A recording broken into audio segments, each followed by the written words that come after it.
kota suci yang dijanjikan Allah bagi orang-orang beriman.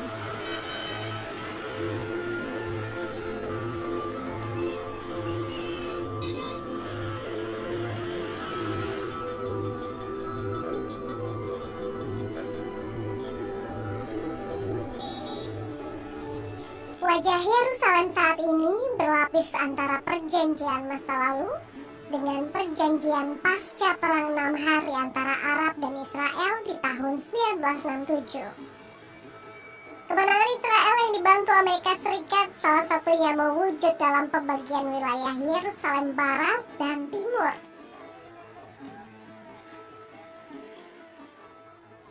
Namun jauh sebelumnya, Yerusalem sebenarnya telah memiliki perjanjian dengan fondasi toleransi kokoh di masa pemerintahan pemimpin Islam. Salah satu yang paling berpengaruh adalah masa pemerintahan Salahuddin Al-Ayyubi sejak abad ke-11 Masehi. Dalam sebuah perjanjian yang terkenal, ia membebaskan pasukan salib dari ancaman pembunuhan saat kalah perang dan menghapus larangan bagi Yahudi untuk tinggal di Yerusalem.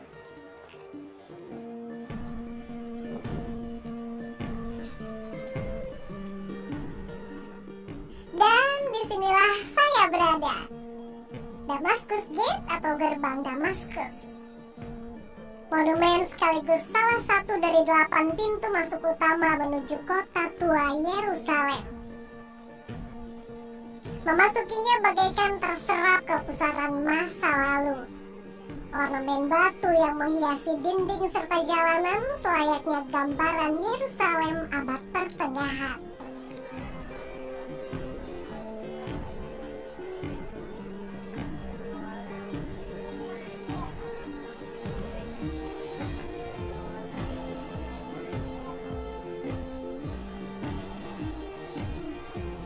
Pusat bisnis sekaligus permukiman dikokohkan pembagiannya antara 4 penganut agama Samawi di masa pemerintahan Salahuddin Al-Ayyubi.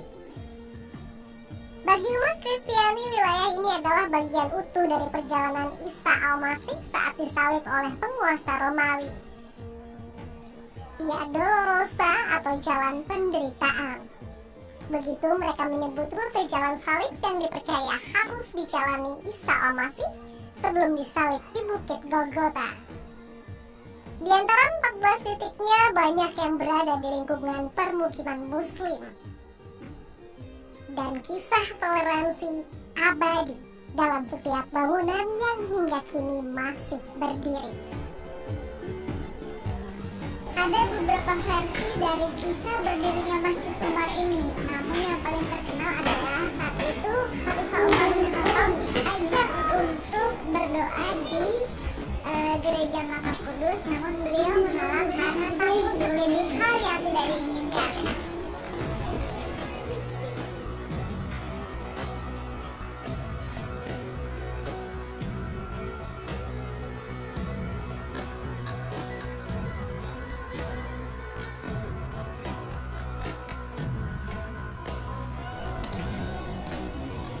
Menarik, kunci dari pintu gerbang gereja Makam Kudus dijaga turun-temurun oleh keluarga Muslim.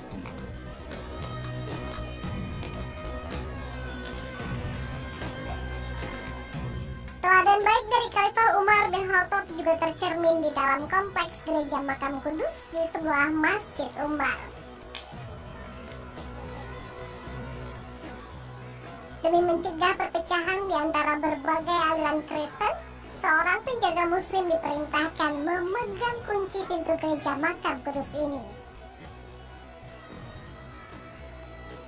Gereja yang dipercaya sebagai tempat Isa Al-Masih disalib, dimakamkan, lalu dibangkitkan. Wajih Nusaybeh adalah keturunan klan keluarga Muslim Nusaybeh yang didapuk tanggung jawab turun-temurun memegang kunci gereja. Our Muslim family arrived to Jerusalem in the 7th century with the Caliph Umar, and we are in charge of opening and closing the church, and this job inherited from father to the son. Every morning the church will be open at 4 and they close at 7 in the evening. And should be a Muslim. When the Crusader they come, they take it for 88 years. Saladin and again he returning everything to the Muslim family. Tidak sekedar pemegang kunci, keluarga Nuseibeh juga menjadi kunci kedamaian dan toleransi antar umat beragama dan aliran sejak berabad silam. Karena itu tiap kali kunjungan para pemimpin agama Kristen, Nuseibeh selalu dilibatkan. Hingga kini ada 5 aliran dalam agama Kristen yang memiliki tempat ibadah khusus di gereja Makam Kudus, yakni Kristen Yunani, Katolik, Armenian, Koptik, dan Aramaik.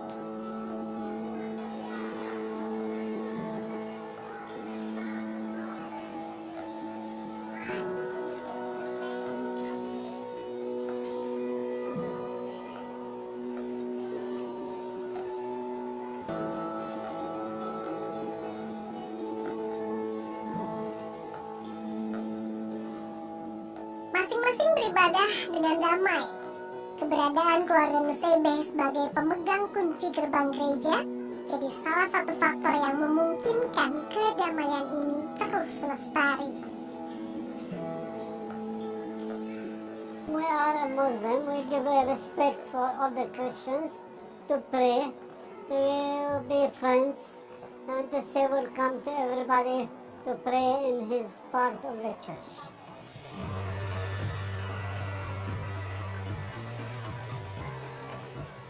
Seorang Muslim yang menjaga gereja jadi bukti toleransi nyata di Palestina. Karenanya pihak Turk Kristiani selalu mengenalkan Nuseibeh kepada para peziarah. Tak heran selepas beribadah para peziarah kerap meminta berfoto bersama sang penjaga Muslim. Termasuk saya yang tak mau ketinggalan ikut berwifi ria. Foto yang kelak jadi cerita manis tentang toleransi umat beragama di kota tua Yerusalem.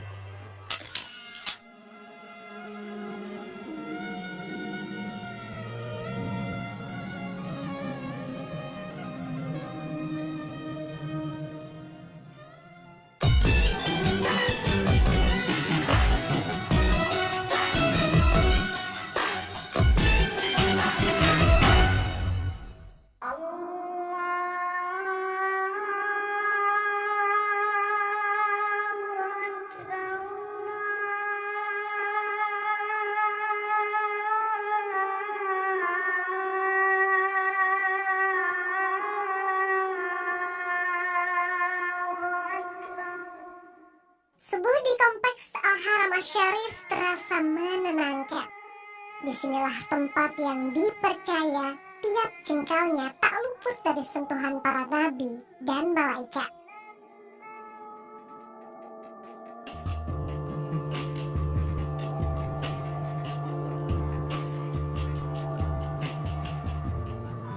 Para peziarah Muslim pun berlomba melantunkan doa dalam hening dingin bulan Januari di masjid yang jadi kiblat pertama umat Muslim, Al-Aqsa.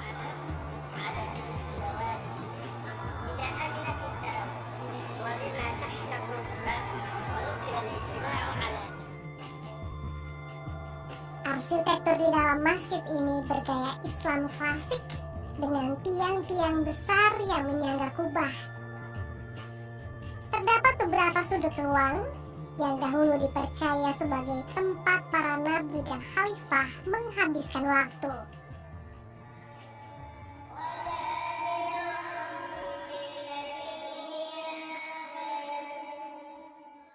Syekh Yusuf Abu Sneina didapuk mengimami sholat subuh kali ini. Suaranya yang lembut namun tegas membuat para makmum khusyuk jalani tiap sujud dan ruku.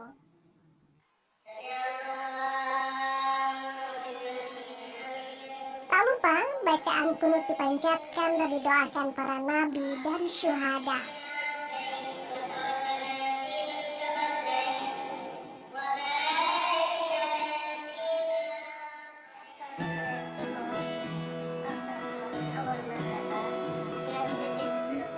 Kesempatan itu pun datang. Keinginan saya untuk berbincang disambut senyum ramah Syekh Yusuf. Ia lantas membawa saya berkeliling kompleks Al-Haram Asy-Syarif.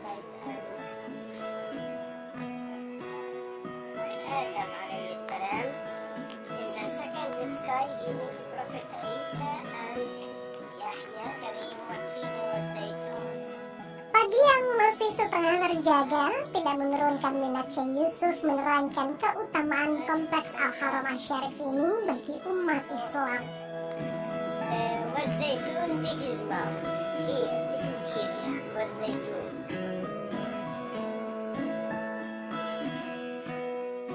Mulai dari pohon zaitun yang jadi penanda berkah Allah atas negeri Syam, hingga kisah akhir zaman yang dipercaya akan muncul di tempat suci ini.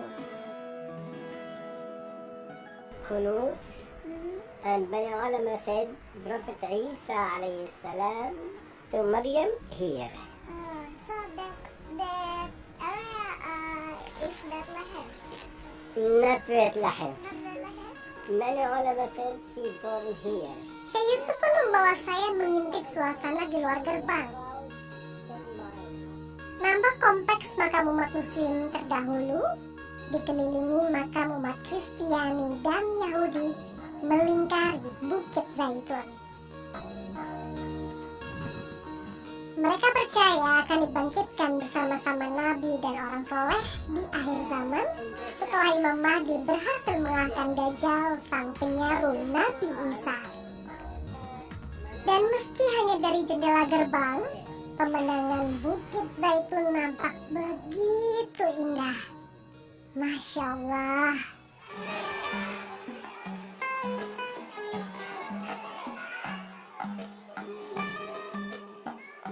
Meski kini wilayah kompleks Al-Haram Asy-Syarif dikuasai Israel, namun pengelolaannya tetap diserahkan kepada negara Yordania. Mulai dari perawatan taman, kebersihan kompleks masjid, hingga gaji pegawai dan imam masjid. Syekh Yusuf mengaku digaji 1.500 Yordan dinar atau setara 30-an juta rupiah tiap bulannya. Namun uang bukanlah prioritas pria parubaya ini. Di tiap waktu senggangnya, Syekh Yusuf menyempatkan diri mengabdi untuk kepentingan umat.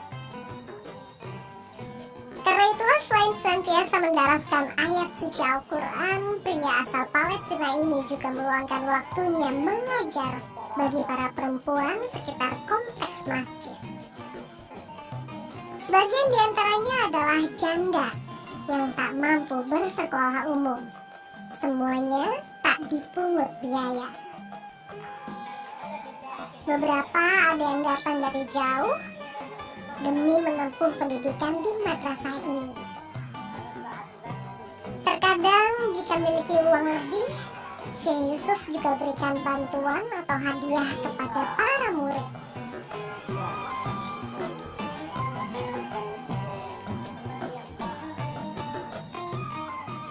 We have little difficult by the occupation. Sometimes they make troubles to us, and sometimes we make prayers here, but we are not in freedom. You know what the meaning of the occupation. نحن هنا في تحت الاحتلال، ولا بد هناك من وجود بعض المشاكل في هذا المسجد وفي هذه البلدة المباركة في بيت المقدس وفي أنحاء فلسطين القاطبة، ولكن هذا قدر الله ونحن سنصبر على هذه المحن. نحن في أرضنا وفي مسجدنا سنبقى ثابتين إن شاء الله.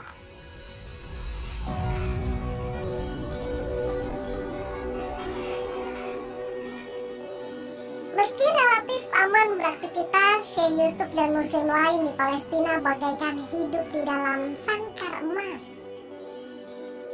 Kebebasan tidak didapatkan dengan mudah.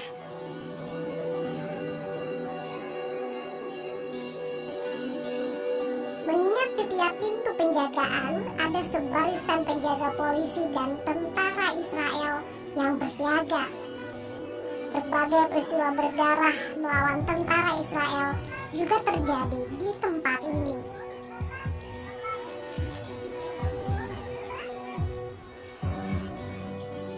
Namun ia dan muslim lain percaya dengan janji Allah akan kemenangan orang-orang beriman.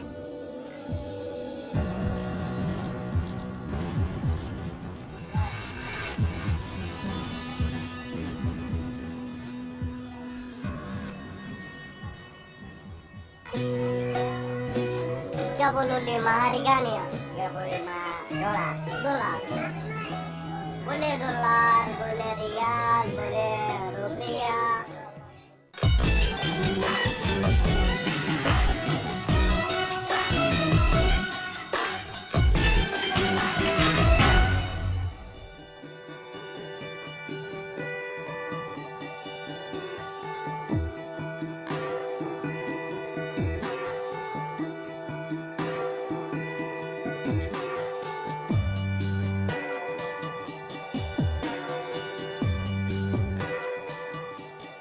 Banyak hadis yang meriwayatkan keutamaan sholat di Masjidil Aqsa.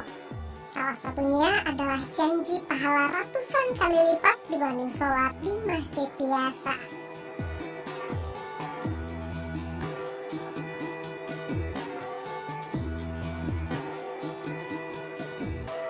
Begitu juga dengan itikaf atau berdiam di Masjidil Aqsa yang memiliki banyak keutamaan. Karenanya banyak peziarah termasuk rombongan tur Kastorindo dari Indonesia yang memanfaatkan momen usai sholat untuk mendengarkan tausiah dari ustadz yang memimpin rombongan.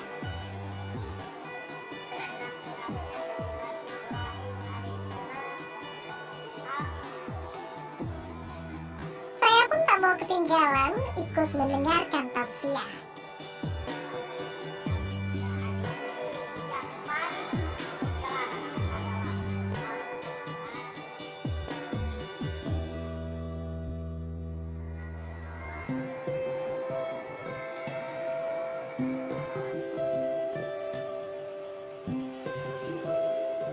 Saat matahari mulai tampak, para peziarah pun memanfaatkannya dengan berkeliling kompleks Al-Haram Asy-Syarif, termasuk saya. Kompleks seluas 144.000 meter persegi ini mampu memuat 400.000 jemaah.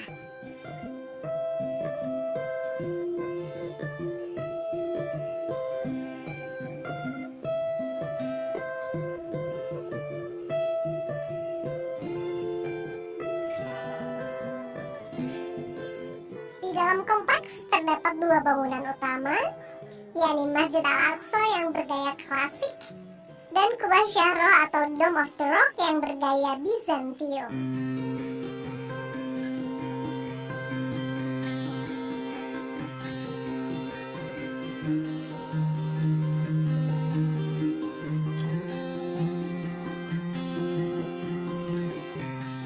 Di dalam Kubah Syahro terdapat batu yang dipercaya hendak ikut Nabi Muhammad SAW saat menjalani Isra Mi'raj, namun dilarang oleh malaikat.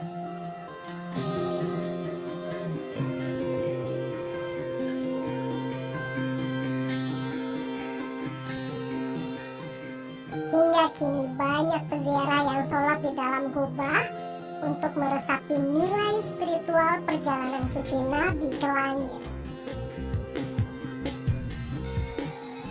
Tak hanya itu, para peziarah juga nampak berdoa dan tunaikan sholat hampir di tiap sudut kompleks. Karena umat muslim percaya tiap inci dari tempat ini suci dan penuh berkah.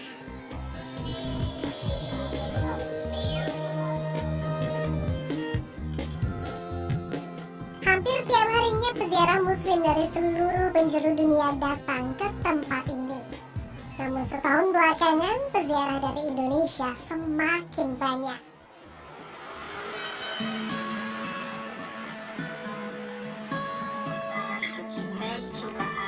Syekh Yusuf, Imam Masjid Al-Aqsa juga kerap diminta mendampingi para jemaah asal Indonesia saat berwisata religi di Palestina.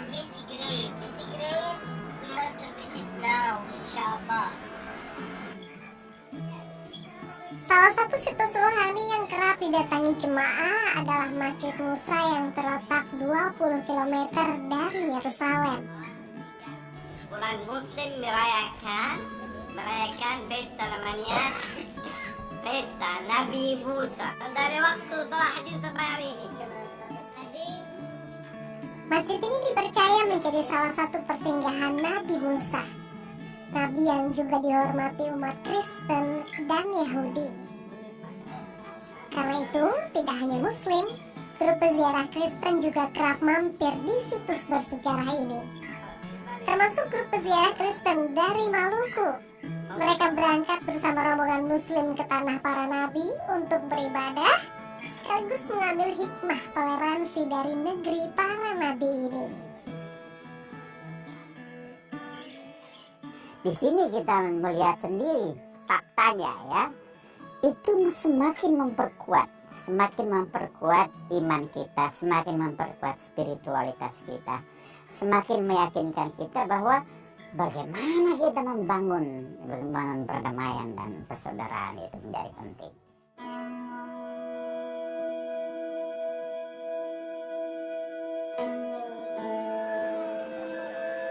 Perjalanan selanjutnya adalah Jabal Al-Karantau atau Mount of Temptation di wilayah Jericho. Umat Kristiani percaya di wilayah inilah Nabi Isa Al-Masih digoda oleh setan saat sedang berdoa. Namun kini salah satu sudutnya disulap menjadi pusat wisata dan oleh-oleh. Yang menarik, banyak penjual di sini yang fasih berbahasa Indonesia. Hal ini karena peziarah dari Indonesia semakin banyak yang berkunjung dan terkenal suka belanja. 50 rial, boleh dolar, boleh rial, boleh rupiah. Oke, 250.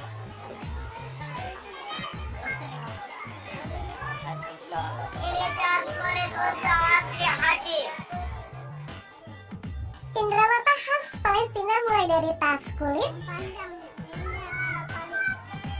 minyak zaitun, hingga perhiasan dijual dengan harga yang terjangkau.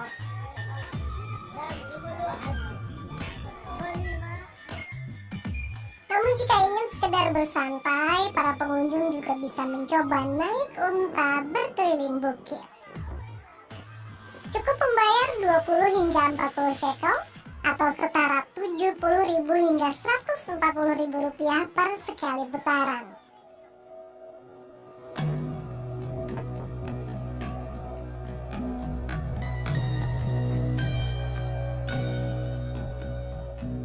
Menapaktilasi jejak para nabi di negeri yang diberkahi ini menghadirkan tidak hanya getaran spiritual, tapi juga kesadaran untuk menjalin ukhuwah dan toleransi terhadap sesama manusia. Seperti termaktub dalam hadis Nabi yang diriwayatkan oleh Ibnu Abbas, bahwa ketika ditanya agama manakah yang paling dicintai Allah, maka Nabi Muhammad SAW pun bersabda, Al-Hanafiyah As-Samhah, yakni yang lurus lagi toleran.